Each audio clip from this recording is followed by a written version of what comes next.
Un noir comme toi ne peut même pas piloter un avion jouet. Même en rêve, tu ne peux pas être pilote. Et encore moins dans une compagnie comme celle-ci.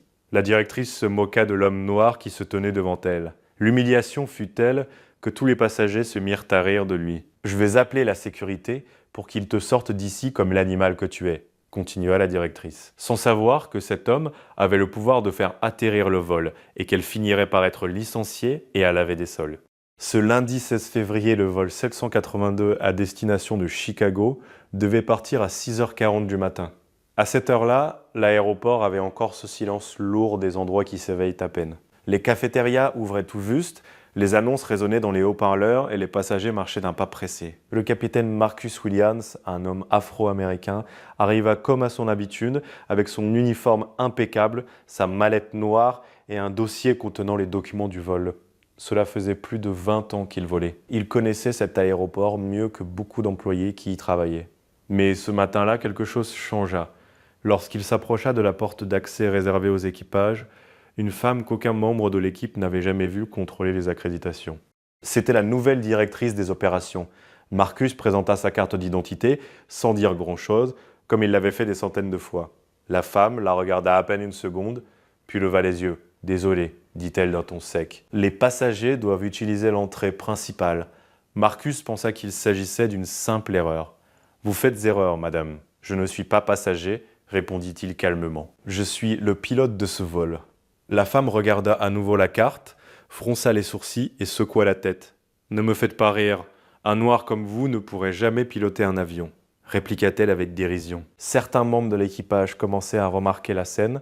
Un agent de bord qui travaillait avec Marcus depuis des années resta figé observant la conversation.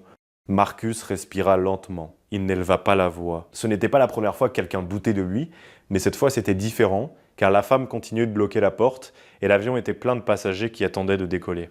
Marcus maintint sa carte d'accréditation quelques secondes de plus devant elle. « Je suis le capitaine Marcus Williams », répéta-t-il d'une voix posée, « et c'est mon vol. » La directrice l'observa avec une expression qui n'était plus du doute, mais du mépris. Elle regarda à nouveau la carte, la fit tourner entre ses doigts et laissa échapper un petit rire. « Pilote », dit-elle avec ironie. « Bien sûr, maintenant n'importe quel singe met un uniforme. » Deux passagers qui marchaient à proximité ralentirent le pas, ne sachant pas s'ils devaient intervenir. Marcus tenta de garder son calme. « Madame, l'embarquement est terminé. J'ai besoin de passer pour préparer le départ. » La femme fit un pas en avant et bloqua complètement la porte. « Écoute-moi bien, espèce de bon à rien, » dit-elle d'une voix plus forte. « Je ne laisserai aucun noir s'introduire dans un cockpit en prétendant être pilote. » Le silence alentour fut immédiat. L'agent de bord ouvrit les yeux avec incrédulité. Un agent au sol qui gérait le flux de passagers tourna la tête vers la scène. Marcus cligna des yeux, surpris par la brutalité de l'attaque. « Ce que vous venez de dire est inadmissible, » répondit-il avec fermeté. « Je vous présente mon identification officielle. » La femme ne la regarda même pas. « J'en ai vu beaucoup comme toi essayer de se faufiler, » continua-t-elle. « Ils mettent un uniforme, font les assurer et espèrent que personne ne pose de questions. » Puis elle désigna le document avec dédain. « Tu crois vraiment que je vais croire qu'un singe comme toi est aux commandes d'un avion, plein de gens, dans une compagnie aussi importante que celle-ci ?» Certains passagers s'arrêtèrent ouvertement. Des murmures commencèrent à se faire entendre. Marcus serra les mâchoires. « Vous franchissez une ligne, dit-il. Je suis le capitaine assigné à ce vol. Si vous avez des doutes, vous pouvez appeler les opérations. » La femme éclata d'un rire encore plus fort. « Les opérations, répéta-t-elle. Écoute, tu ne devrais même pas être dans cette zone de l'aéroport. » Elle se pencha légèrement vers lui, comme si elle l'examinait. « Tu es une ordure, c'est ce que tu es. Un bon à rien qui essaye de se faire passer pour ce qu'il n'est pas. » L'agent de bord prit finalement la parole. « Madame, c'est notre capitaine. On vole avec lui tout le temps. » La directrice le regarda froidement. « Alors vous feriez mieux de chercher un autre emploi, » répondit-elle avec mépris, « parce que ce type ne touchera pas cet avion. » Marcus haussa légèrement la voix pour la première fois. « Il y a plus de 150 passagers qui attendent. Le vol est programmé pour partir dans quelques minutes. » La femme croisa les bras. « Eh bien, ils attendront le temps qu'il faudra. Mais un maudit noir comme toi ne pilotera pas cet avion. » Puis elle le regarda de haut en bas. « Et tu devrais te réjouir que je n'appelle pas la sécurité pour te sortir de la zone équipage. Menteur. » Les regards autour n'étaient plus discrets. Plusieurs personnes avaient sorti leur téléphone. Marcus se tenait toujours devant la porte tandis que les regards se multipliaient. La directrice, voyant que plusieurs personnes observaient la scène, éleva délibérément la voix. « Sécurité, dit-elle en saisissant son radio, j'ai besoin de renfort à la porte C12. » Un individu provoque des troubles. À ce moment-là, le silence devint pesant. Marcus parla d'un ton maîtrisé. « Ce n'est pas nécessaire, madame.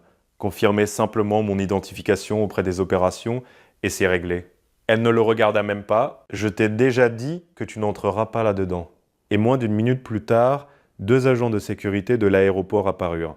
Ils marchaient d'un pas rapide, essayant de comprendre ce qui se passait. « Que se passe-t-il ici ?» demanda l'un d'eux. La directrice désigna Marcus. Cet homme essaie de se faire passer pour un pilote et intimide les passagers. Marcus présenta à nouveau sa carte. « Je ne fais rien de tel. Je suis le capitaine assigné au vol 782. » L'un des agents prit le document. Mais la directrice intervint aussitôt. « Ne perdez pas votre temps, dit-elle avec mépris. Regardez-le juste.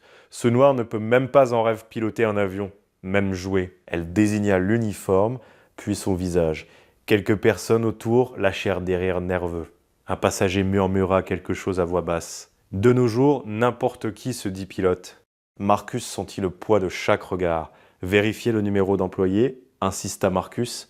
Il suffit d'appeler. Mais la directrice semblait décidée à en faire un spectacle. Et regardez, continua-t-elle en s'adressant aux agents, ça fait des années que je travaille dans les compagnies aériennes et c'est toujours pareil avec ces noirs qui n'acceptent pas leur réalité. Elle fit un geste dédaigneux vers Marcus, puis elle parla plus fort, comme si elle se justifiait devant les passagers. Je ne leur fais pas confiance. Je ne leur en ai jamais fait. Mon père travaillait dans la sécurité aérienne et il disait toujours la même chose. Quand on baisse les standards, on met n'importe qui aux commandes. Elle croisa les bras et je ne laisserai pas un noir qui n'a même pas sa place ici toucher un avion plein de familles. Un murmure parcourut la zone. Certaines personnes fronçaient les sourcils, d'autres semblaient acquiescer en silence. Marcus sentit la tension se densifier. L'agent de bord intervint à nouveau. « C'est absurde. Il est notre capitaine. » Mais la directrice avait déjà pris sa décision. « Pas aujourd'hui, répondit-elle. » Elle sortit son téléphone et appela rapidement les opérations. « J'ai besoin d'un remplaçant dans le cockpit du 782. Immédiatement. » Il y eut quelques secondes de silence. « Oui, un autre pilote, celui qui est disponible. » Marcus entendit chaque mot. Quelques minutes plus tard, un autre commandant de bord apparut depuis la zone équipage. Il marchait vite, visiblement désorienté. « Que se passe-t-il » La directrice prit la parole avant quiconque. « Vous allez prendre le vol. » Le pilote regarda Marcus avec surprise. « Mais c'est lui le capitaine assigné, pas aujourd'hui, » répéta-t-elle froidement. « Il y a un problème de vérification. Alors obéissez et montez dans l'avion. » Le nouveau pilote hésita quelques secondes, regardant des 2 côtés, puis il regarda les passagers qui attendaient. Il soupira finalement et se dirigea vers le cockpit. Marcus regarda la porte s'ouvrir, puis se refermer devant lui. L'avion entama sa procédure de départ. Les agents de sécurité restaient à proximité, le surveillant comme s'il était vraiment un intrus. La directrice le regarda avec un bref sourire. « Vous voyez, dit-elle, ce n'était pas si compliqué. » Marcus ne répondit pas. Il sortit lentement son téléphone de sa poche, s'écarta de quelques pas du groupe et composa un numéro. Sa voix était calme. « J'ai besoin que vous vérifiez quelque chose immédiatement. » Il fit une pause en écoutant la réponse. Ses yeux se dirigèrent vers la piste où l'avion commençait à rouler lentement. « Oui, continua-t-il, le vol 782. » Encore une pause. « Exactement. » Il raccrocha, personne autour ne savait à qui il avait parlé. Mais à quelques kilomètres de là, dans la tour de contrôle, quelqu'un venait de recevoir une information qui allait changer le destin de ce vol. L'avion avait déjà quitté la piste, certains passagers qui avaient assisté à la dispute regagnaient leur siège dans d'autres vols. Les agents de sécurité restaient près de Marcus, l'observant avec prudence, bien que la situation semblât s'être calmée. La directrice rangea son radio avec une expression satisfaite. « Au final, tout s'est arrangé, dit-elle d'un ton froid. L'avion est parti sans problème. » Marcus restait silencieux, regardant par les baies vitrées en direction de la piste vide.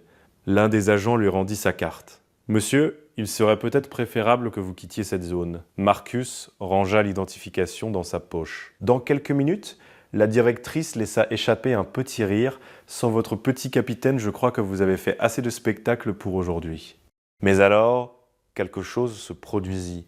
Le radio accroché à sa ceinture grésilla soudainement. Direction des opérations, répondez. La femme fronça les sourcils et saisit l'appareil. Ici, opération C1. La voix de l'autre côté semblait tendue. Qui a autorisé le changement de commandant de bord sur le vol 782 ? La directrice cligna des yeux. Moi, il y avait un problème de vérification. Il y eut un bref silence sur le radio. Puis la voix répondit. Nous devons confirmer quelque chose immédiatement. Le capitaine Marcus Williams est au sol. La femme tourna lentement la tête. Marcus était toujours là, à quelques mètres, l'observant. Oui, répondit-elle. Cet homme a tenté d'accéder au cockpit en prétendant être le pilote. De l'autre côté du radio, on entendit une respiration lourde. Écoutez attentivement. Une pause. Le capitaine Marcus Williams est le pilote certifié de ce vol et également le pilote superviseur du programme de sécurité de la compagnie. Il y a 10 minutes, nous avons reçu une alerte directe depuis sa ligne de supervision. Marcus ne détourna pas le regard. Et nous sommes actuellement en communication avec la tour. La femme déglutit. Qu'est-ce que ça signifie ? À ce même instant, un autre radio à proximité, celui d'un des agents de sécurité, se mit à sonner. Tour de contrôle à sécurité terminal C. L'agent répondit « À vous ». Nous devons confirmer la présence du capitaine Marcus Williams au sol. L'agent regarda Marcus. Confirmé. Il y eut une seconde de silence avant la phrase suivante. Entendu. Le vol 782 vient de recevoir instruction directe d'interrompre sa route et de retourner immédiatement à l'aéroport. À ce moment-là, le silence à la porte C12 fut total. La directrice regarda Marcus comme si elle le voyait pour la première fois. « C'est vous », chuchota-t-elle. Marcus prit la parole pour la première fois depuis plusieurs minutes. Sa voix restait calme. Lorsqu'un pilote superviseur signale une violation grave de sécurité et de discrimination opérationnelle, la compagnie est tenue d'immobiliser le vol. La directrice commença à pâlir. Ça ne peut pas être à cause de ça. Marcus la regarda fixement. Bloquer l'accès d'un commandant de bord certifié à son propre cockpit est une violation des protocoles internationaux.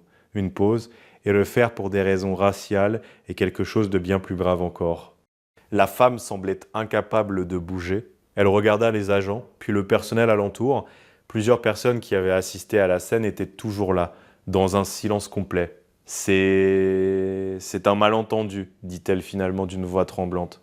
Mais Marcus ne répondit pas. La femme regarda à nouveau Marcus et comprit qu'elle n'avait pas eu affaire à n'importe qui.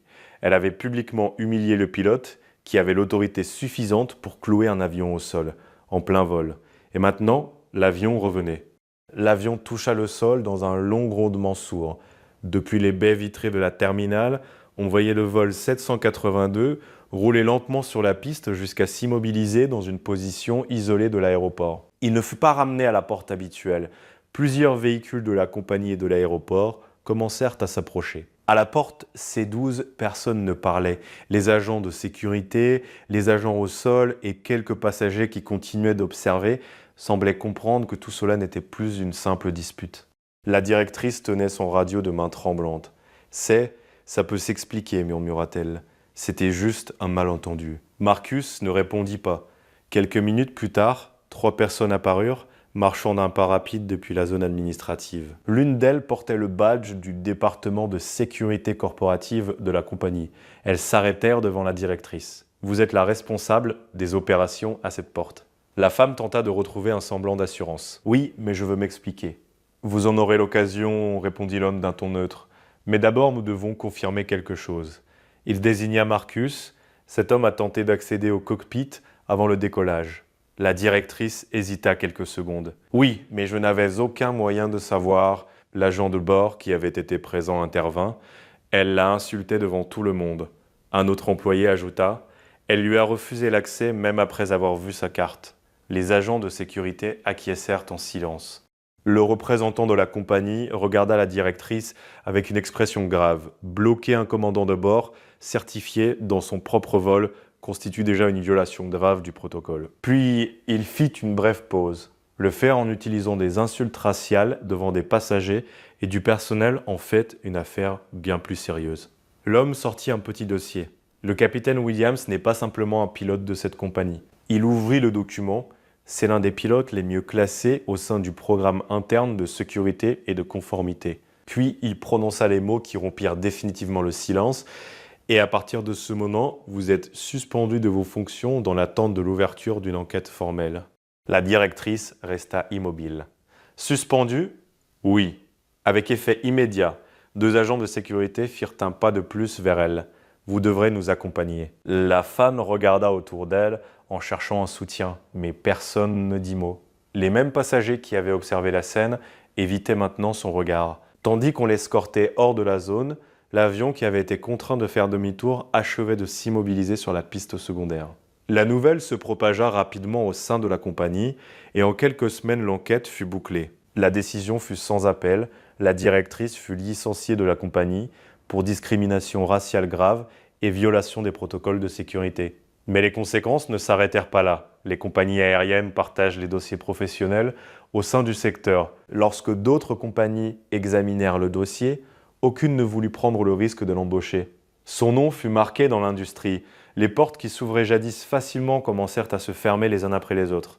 Des mois plus tard, loin des bureaux de l'aéroport et des radios des opérations, la femme finit par travailler dans une petite équipe d'entretien d'un immeuble commercial.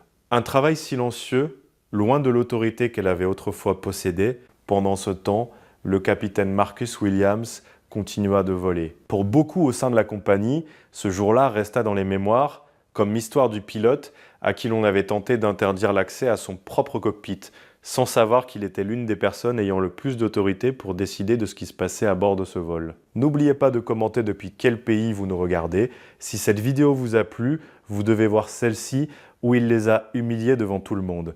Il ne savait pas que cette erreur lui coûterait tout. Cliquez maintenant et on se retrouve là-bas. N'oubliez pas de vous abonner et de laisser votre like pour qu'on vous ramène d'autres histoires qui révèlent la vérité cachée.